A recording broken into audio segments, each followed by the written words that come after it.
നിങ്ങളുടെ favourite shows ഇനി ഒരിക്കലും മിസ്സാവില്ല. ഇപ്പോൾ C5 കാണും നിങ്ങളുടെ ഫേവറേറ്റ് ഷോ തികച്ചും സൗജന്യമായി.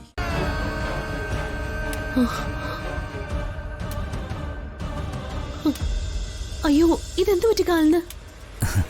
അത് ചെറിയൊരു വെടികൊണ്ടതാ. ജീവനാപത്തൊന്നുമില്ല. അല്ല, രാധ എന്താ ഈ രൂപത്തിലും ഭാവത്തിലും? എന്റെ വിവാഹം കഴിഞ്ഞു വേണുവേട്ടാ. എന്റെ മാത്രമല്ല, ദർശനയുടെ, ഞങ്ങളുടെ ഭർത്താവിന്റെ വീടാണിത്. എന്റെ ഭർത്താവിന്റെ അനിയന ദർശനയുടെ ഭർത്താവ്. വിചാരിച്ചിരിക്കാതെ ചില നാടകീയ സംഭവങ്ങൾ നടന്നു ജീവിതത്തില്. എന്ത് നാടകീയതയായാലും ഇത് നന്നായി എന്ന് ഞാൻ പറയും. സത്യം പറഞ്ഞ രാധയെ ഈ വേഷത്തെ കണ്ടപ്പോ തന്നെ സന്തോഷമായി. ഈ ആപത്ത് കാലത്ത് കൂടെ ഒരു പങ്കാളി അത്യാവശ്യമായിരുന്നു. അല്ല, അപ്പൊ ഇനി പഴയ വീട്ടിലേക്ക് മടങ്ങുന്നില്ലേ നിങ്ങള്? മടങ്ങണം. എപ്പോഴാണെന്നൊന്നും തീരുമാനിച്ചില്ല. ഓ, സൗഭാഗ്യം മാത്രമായിട്ട് അവിടെ നിർത്താനാവില്ലല്ലോ. അതാ തൽക്കാലം എല്ലാരും കൂടി ഇങ്ങോട്ട് പോകുന്നത്. ആ,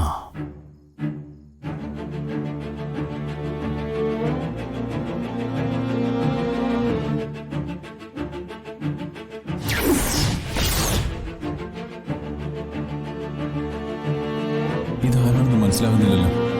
നേരത്തെ കണ്ടിട്ടുമില്ല. ഇപ്പോഴിടപെട്ട് അന്വേഷിക്കുന്നത് മര്യാദകേടാ. അല്പനേരം ക്ഷമിക്കാം. എന്താണെന്ന് അറിഞ്ഞില്ലേ പറ്റൂ.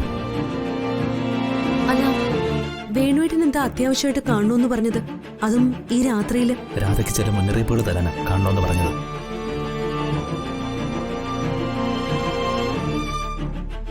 ഇത് കണ്ടോ? കണ്ടു കണ്ടു. ഇതെങ്ങനെ പറ്റിയതെന്ന് വേണുവേട്ടൻ പറഞ്ഞില്ലല്ലോ. മേഘനാഥന്റെ സമ്മാനമാ.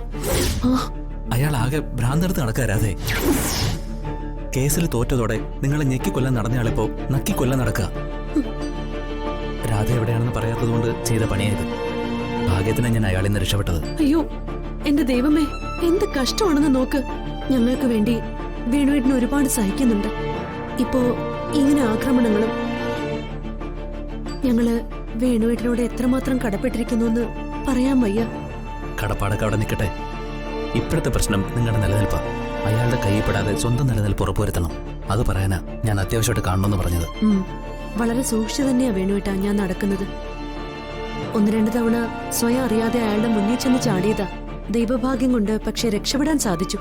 ഓ, ഇപ്പോ കുറച്ചുകൂടി കരുതലോടെയാ നടക്കുന്നത്. അത് വേണം രാധേ. നമ്മൾ സൂക്ഷിച്ചേ പറ്റൂ. പഴയ മട്ടിലുള്ളൊരു പകയല്ല ഇപ്പൊ അയാളെ കാണുന്നത്. ആളൊരൽപ്പം എക്സെൻട്രിക്കാ. അയാളുടെ ഉദ്ദേശങ്ങൾ എന്തെന്ന് എനിക്കങ്ങോട്ട് മനസ്സിലാകുന്നില്ല ഇപ്പോ. എന്തായാലും നീ വിവാഹം കഴിച്ചത് നന്നായി. ചോദിക്കാനും പറയാനൊക്കെ ആരെങ്കിലും ഉണ്ടാകുന്നത് നമ്മുടെ ബലം വർദ്ധിപ്പിക്കും, സുരക്ഷിതത്വം കൂടും.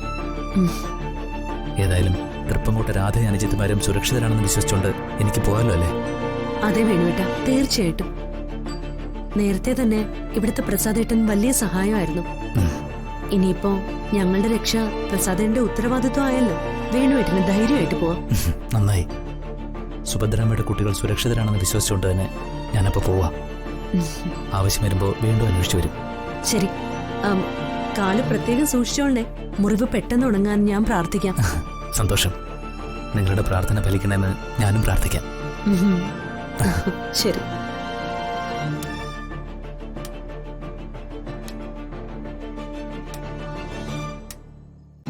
ഡൗൺലോഡ് ചെയ്യൂ C5 ആപ്പ്. കാണൂ എല്ലാ എപ്പിസോഡുകളും സൗജന്യമായി.